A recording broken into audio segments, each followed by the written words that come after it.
c'est l'heure d'aller au lit. Tout le monde est réuni dans la grande pièce pour se coucher. Collés serrés, chacun prend place où il peut. Je me barre. Je n'ai pas envie d'être avec eux. À l'extérieur, c'est l'Italie. Il fait beau. Les enfants jouent. La fête nationale bat son plein. Cependant, une ombre au tableau. Nous sommes actuellement en pénurie d'eau. Je tiens un stand en bord de route. À côté, une famille d'Italiens, composée de tout un tas de jeunes filles, discute bruyamment et joyeusement. Elles me parlent, mais je ne comprends pas l'italien. L'une des petites me demande de l'eau. En effet, un bidon plein trône sur mon étal. Je lui sers un grand verre d'eau. Je gêne la circulation en plein virage. Je me dirige alors vers la petite boutique en face. Je me retrouve en voiture avec une amie. Destination, le temple. Ça n'est pas celui tout près de la maison. C'est un autre. Après plusieurs heures de route, nous devrions être tout proches. Pourtant, le GPS indique encore 4h30. Impossible. Nous avons dû nous tromper. Nous sommes toujours en région parisienne. On s'arrête dans une station-service couverte. Il y a du monde. Nous sommes en transit. Des gens du monde entier se croisent ici. On doit payer 11 € pour obtenir le ticket. Je ne m'entends pas très bien avec mon amie. Il y a un froid entre nous. Elle m'envoie chercher un ticket. Elle me file les 11 € en pièces. Ma main est trop petite pour toutes ces pièces. J'ai peur d'en faire tomber. Je ne sais pas où on paye, je me déplace de quelques mètres, quand un gars m'appelle derrière moi. J'aperçois alors les deux guichets. Je me dirige vers le guichetier qui m'a appelé. Je suis d'humeur exécrable. Je m'accoude au guichet et me rapproche de la fine vitre qui me sépare du gars. Il a l'air cool, plutôt sympa. Sa bonne humeur et son sourire me font redescendre. Allez, tranquille, tranquille. Je lui explique ma situation, calmement. On est paumé avec mon ami. Connaissez-vous le temple? Ah, mais attendez, vous n'avez pas besoin de ticket. Le temple est juste à côté. Non, non. Justement, on ne cherche pas celui-là. Un jeune homme au teint clair et aux cheveux courts, blonds, vient se planter près de moi pour me parler. Il y a un monde fou derrière moi. J'entends une jeune femme parler assez fort. Mais je ne comprends pas bien ce qu'elle dit. En me retournant, sur ma droite, j'aperçois 2 fours crématoires. La jeune femme entre dans un, alors qu'un chien se trouve dans l'autre. On fait brûler des chiens ici. Quoi? Mais n'importe quoi. C'est impossible. Je tilte. Je suis dans un rêve. Il n'y a aucun doute, je suis dans un rêve.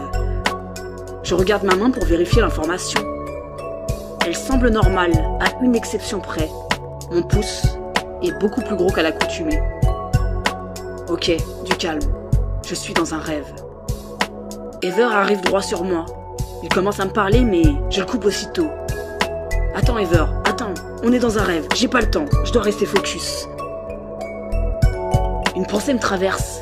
Essayez de le convaincre qu'on est dans un rêve. Non, non, aucun intérêt. J'avance de quelques pas pour me sortir de la foule et y voir plus clair. J'ai des objectifs à réaliser. Je regarde de nouveau ma main.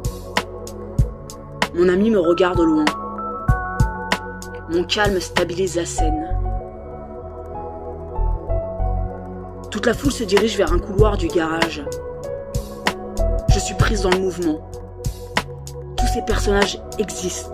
Je dois me comporter comme s'ils existaient, avec respect.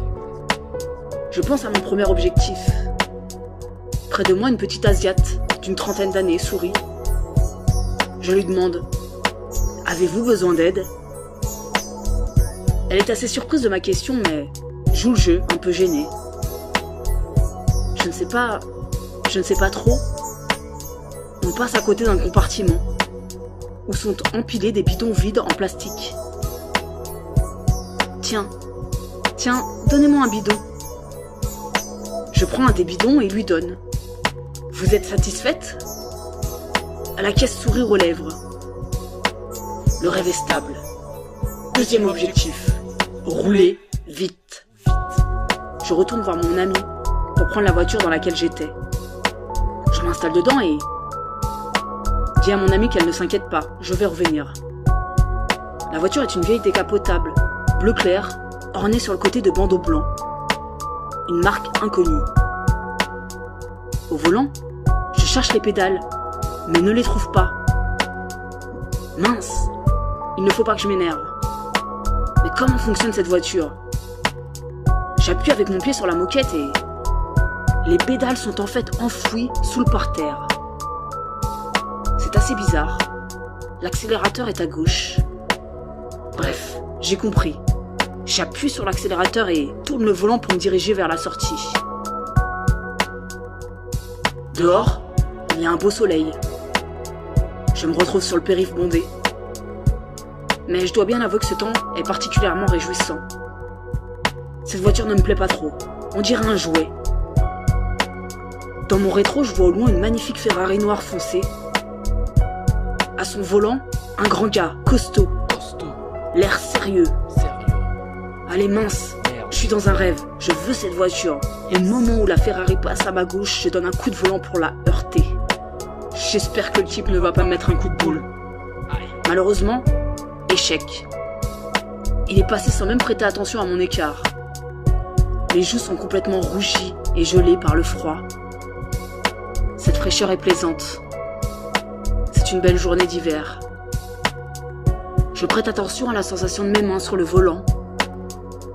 Étonnamment, ça n'est pas plus intense que dans ma réalité ordinaire. La circulation se fluidifie et la route bitumée chargée se transforme bientôt en une petite route de terre de campagne tranquille. Je roule doucement. Je suis au Japon. Je note la subtilité des couleurs des saules pleureurs cerisiers qui entourent la route. Je distingue bien les couleurs, mais une fois de plus, il n'y a rien de plus intense que dans ma réalité ordinaire. C'est magnifique. Même les barres d'immeubles enfouies dans les beaux arbres me semblent particulièrement attrayantes. Un gars apparaît dans ma voiture. Le jeune blond de la station. Il me parle. Il est sympathique, mais je ne l'écoute pas. Je n'ai pas le temps. Je dois rester focus sur mon dernier objectif. Retrouver papa. La route prend un virage vers la gauche pour se transformer en un petit pont surplombant une rivière. Sursaut. Au bout du pont, j'aperçois une ombre. C'est lui, j'en suis sûr. Je stoppe la voiture et me précipite sur le pont. Une asiatique mince en kimono regarde la scène. Arrivé près de l'ombre, ses contours se déforment et je vois apparaître une vieille japonaise toute petite accoudée à la rambarde. Elle regarde en contrebas la rivière filer. Je crois que la jeune femme derrière est sa fille. Je m'accoude près de la vieille. « Vous vous appelez comment ?» lui dis-je gentiment. Les larmes aux yeux, elle me regarde, en colère. Me traverse une pensée. Elle s'appelle Shin Young. Je lui dis « Vous allez donc bientôt mourir ?» Je ressens absolument tout ce qu'elle ressent. Une explosion d'émotions la traverse. De la tristesse, de la colère, mais aussi de la joie. Aux portes de la mort, elle se laisse traverser par une palette d'émotions. Je me sens absorbée par le réel. Je tente de m'accrocher à l'image de la vieille, mais le réveil